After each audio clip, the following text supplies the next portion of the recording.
Hi and welcome to True Crime, a channel dedicated to the dark underworld of criminal activity carried out by gangsters, mobsters, cartel leaders, and others. Let's get started. The drug war. Drug cartels in Mexico are always changing and evolving.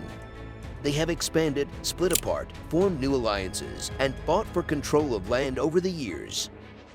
For more than 10 years, Mexican authorities have fought a brutal war against drug cartels, but their efforts have largely failed.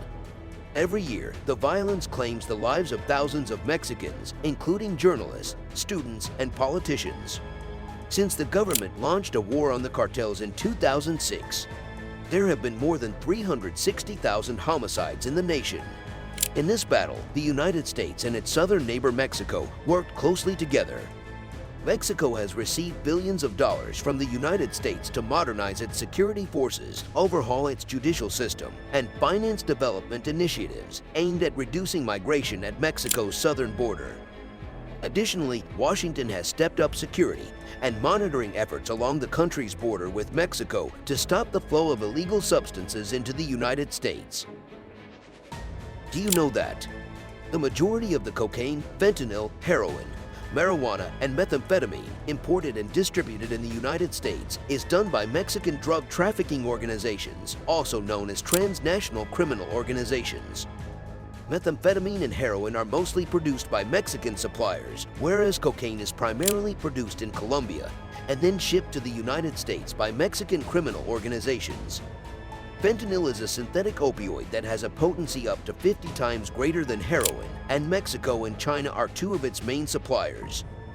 During the 2 years, from 2019 to 2020, the amount of fentanyl that Mexican authorities seized nearly increased. Even though some American states have legalized marijuana, the cartels continue to transport large amounts of the drug into the country. Contrarily, criminals have been smuggling marijuana cultivated in the United States into Mexico because the country's authorities have not fully legalized the drug there. This is due to California's expanding marijuana sector. The cartels were declared to be at war by President Calderon not long after he took office. Tens of thousands of military personnel were sent out during his 6-year administration to support, and in many cases, take the place of corrupt local police units. 25 of the top 37 Mexican drug lords were either killed or captured by the Mexican military with help from the United States. One of the focal points of Calderon's presidency was the militaristic crackdown. However, some detractors claim that Calderon's chopping strategy led to the formation of numerous smaller drug gangs that were more vicious. Furthermore, many contend that the Mexican military is unfit to serve as the country's police force. During Calderon's stint in power, the government recorded more than 120,000 killings, more than double the amount that occurred under his predecessor.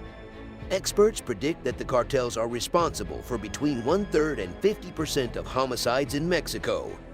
The replacement for Calderon stated that instead of deposing cartel bosses, he would put more emphasis on eliminating violence against residents and businesses. But in his fight against the cartels, President Peña placed a lot of trust in the military and the federal police. In addition, he established a new, large-scale national police force known as the Gendarmerie. The first few years of Peña's presidency saw a decrease in homicides. The number of homicides increased in 2015, though, and by the end of his administration, they were at their highest point in contemporary Mexican history. This, according to experts, is a result of cartel disintegration, ongoing effects of the kingpin strategy, and territorial disputes. President López Obrador, better known as AMLO, declared shortly after assuming office that his administration will abandon armed efforts to capture cartel leaders in favor of concentrating on enhancing regional security cooperation and lowering homicide rates. By providing employment possibilities, his hugs not bullets strategy aims to alleviate the socioeconomic factors that contribute to organized crime. Since 2018, his administration has begun an anti-corruption campaign, disrupted cartel funding, and advocated for the legalization of all illegal substances as well as the provision of amnesty to low-level cartel members. Despite AMLO's claims that his policy is original, some analysts believe that his actions, such as the creation of a new National Guard under military command to increase security, repeat the strategies of his predecessors and are therefore ineffective. The murder rate, meanwhile, is still close to all-time highs. Let's start talking about some facts about the drug war in Mexico. Fact 1. Former Mexican President Felipe Calderon dispatched 6,500 troops into Michoacan in December 2006 to deal with the rife gunfights, execution-style killings, and police corruption that cartel rivalry had unleashed on the community.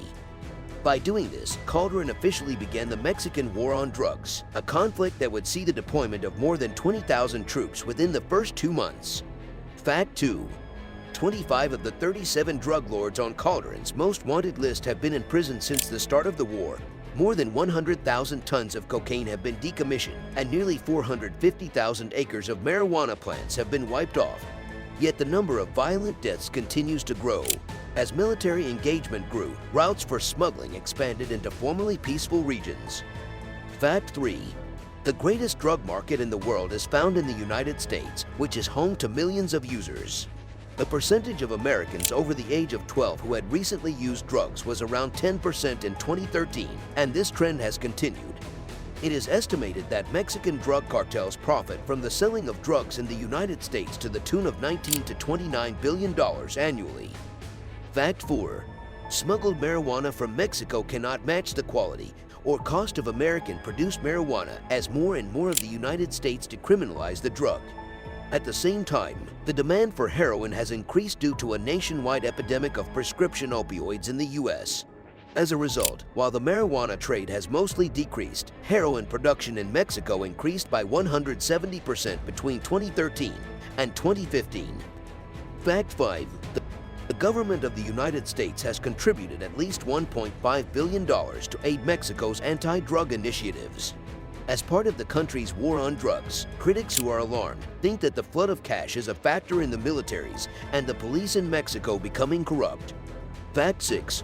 Salvador Cienfuegos, the nation's top general, claimed that the troops shouldn't have been involved and weren't equipped to go after criminals in the first place 10 years after the Mexican military was sent in to fight cartels. The Mexican defense minister stated on December 9th that using troops to act as a stand-in for police was an inadequate and even harmful answer. Fact 7. More than 17,000 homicides were reported in the first 10 months of 2016 in Mexico, which saw a rise in violence. Since 2012, the number of fatalities has increased to its highest level. Fact 8. Mexico has strategically waged its American-supported battle by focusing on the cartel kingpins in the belief that eliminating cartel leadership will dismantle these criminal organizations. This strategy is ineffective, as evidenced by the current increase in violence across all of Mexico. For instance, since Joaquin El Chapo Guzman, the head of the Sinaloa cartel, was apprehended again by law enforcement in January, the gang has split up and grown. Fact 9. Approximately 200,000 people have died and 28,000 are still missing as a result of Mexico's 10-year war on drugs. Human rights have been abused, and communities in Mexico have been destroyed by reciprocal violence from cartels, police, and troops. Fact 10. The police, the president's office, politicians, and political parties are among the institutions in Mexico with the least trust, according to a 2015 survey on the effectiveness of Mexican institutions. This is large because of the dominance of violent cartels, which have claimed a great number of lives. To combat the drug war from a policymaking viewpoint, several options have been proposed. The most frequently recommended solution by many officials in both the United States and Mexico continues to be decriminalization. A paradigm shift toward decriminalization, which is viewed by many as the most effective strategy to gradually reduce demand and drug-related violence, has been openly expressed by 3 past presidents of Latin America. Thank you for watching another amazing video from our True Crime team. Like, comment, and subscribe. And stay tuned for our next real-life true crime video.